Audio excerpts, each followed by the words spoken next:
big so I can read it. No, thank you. Spoilers. Right. Okay.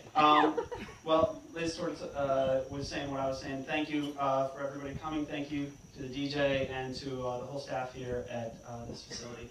And thank you for, rock on.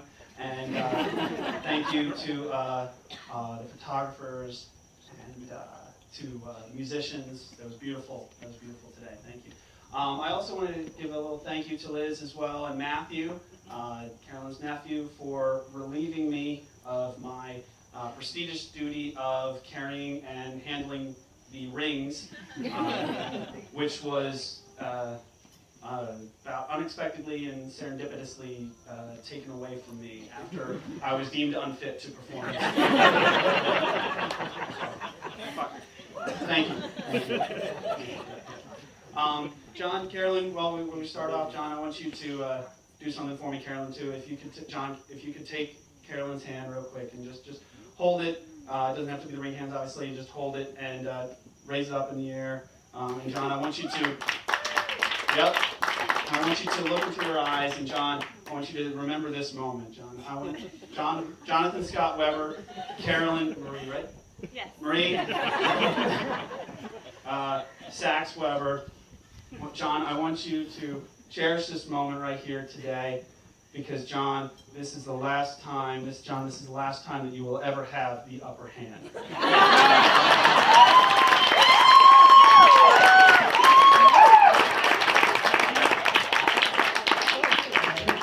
So, a little bit about me. My name is Dave Ruger, and I've known John as Karen Weber, also lovely this evening, the sister of the groom. Has told me I've known John since I was about two or three-ish, or more or less. I thought it was about more like 7 or 8. But all that means really is that I've known John about a little bit longer than Stevie, John's brother, has been alive, or at least maybe since gestation. But pretty much John and I have grown up together at Church of the Savior, which was in Wayne, Pennsylvania. Our parents were friends, and we became friends throughout that time together. And pretty much at that time we were in Sunday school together, and we were friends, and we would do everything together on those Sundays together.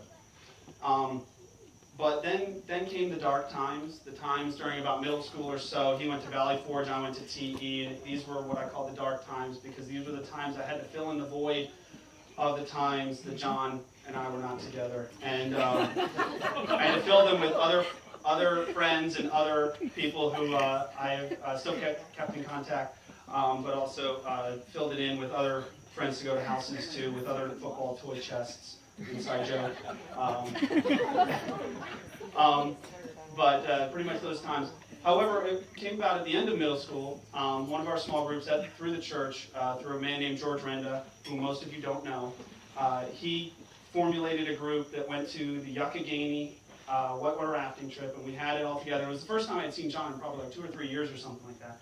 And I don't know, John, if this meant the same to me as it meant to you, but like that trip was a real good, like it reconnected us, you know. And it was like we'd never been like disconnected in the first place, you know. And it was really fun. I remember us in line at the water slide talking about Thomas Crown Affair and an awkward scene that we'd seen, and you know, and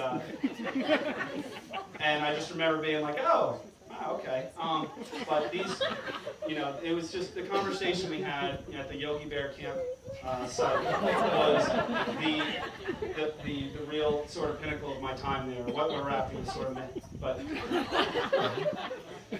but later then we went to high school. We had some classes together. I joined a group of friends that some of which are here today, and we've formed this bond together throughout high school and all that.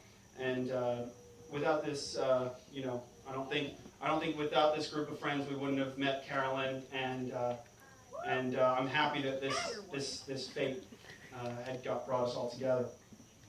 But then there was college. Our freshman year we didn't live together, but there was 3 years that we lived in our pumpkin-filled, cereal-infused, bagel-tastic years together. 3 years we lived together. All inside jokes, where we formed this very tight-knit bond, James Bond, as those remember. maybe. But as most of you know, John is an architect, and architects are cool. And I've never seen somebody so tired and delirious as John at those times. And for those who were in the PSU architecture program, you can definitely relate.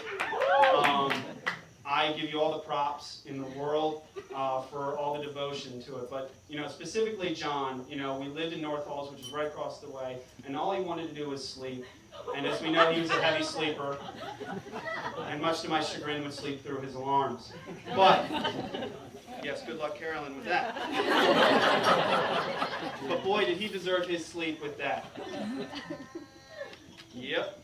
But boy, did he really deserve his sleep with that. But really, the goals that he had for his projects, the crits and all that, what I have to admire about you, John, is all of this devotion and stick-to-itiveness that you put forth in these projects to create these things, as I will call them, since I'm not sure what they exactly are.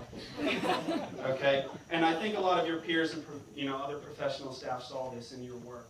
Okay? This sort of work that you put forth into it really showed out into your projects.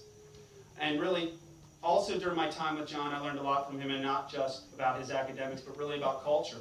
I like my own music, but John really, he had other things to show me, and not just his enormous love for cereal, but also his fashion sense, which, as we all know, thank you for such a great, ensemble that you created for us.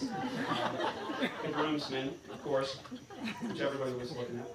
But he also introduced me to the TV shows such as The Office, Lost, he got me into that, Arrested Development, and of course, Ugly Betty.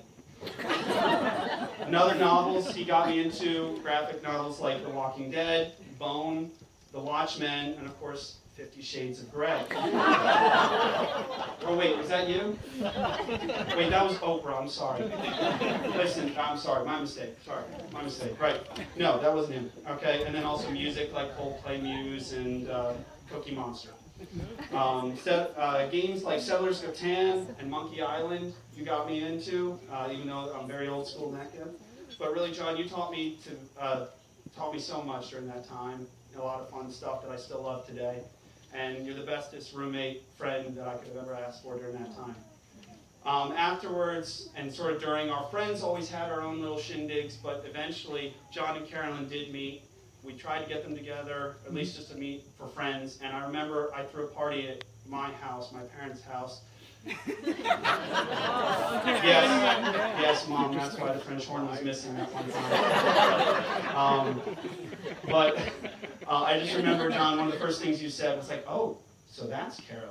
And so I took that as a good sign, and I just remember you guys just hit it off through there. And well, the rest, as we say, is embellished in romanticism from there on out. But really, it was a joy to see you guys as you guys started and nurtured your dating and your relationship together. Lastly, I'm going to talk a little bit about marriage, and I swear I'll be done after that. Thank you. Marriage, again, I'm given the limit of 1/2 hour, so I was paid for my time artificially. No, marriage is an institution, but really, who wants to live in an institution, right? Am I right? Groucho Marx, thanks. So, marriage is a giant and fun leap for you guys, and I wish you the best. I'm so happy for you. As a recently married man, I'd like to give you a few words, really, of advice. Recently is in 4 years. I use the term loosely. So, the one you marry, John and Carolyn, is the one that is your best friend. The best friend forever and ever, as if you had never been separated from the start. Someone who loves you unconditionally, and will stand by you and be there for you when you mess up, rejoice in your success, and is someone whose stick-to-itiveness and devotion in their relationship never settles for something that is just okay, but something that is great. John, enjoy every minute. Carolyn, be excited, be supportive, be kind, be in love, and be the best that I know, and we all know that you guys can be. John, thank you. Carolyn, thank you for letting me be a part of your special day, and please raise your glass and drink with me. And wishing John and Carolyn the bestest wedding marriage of ever.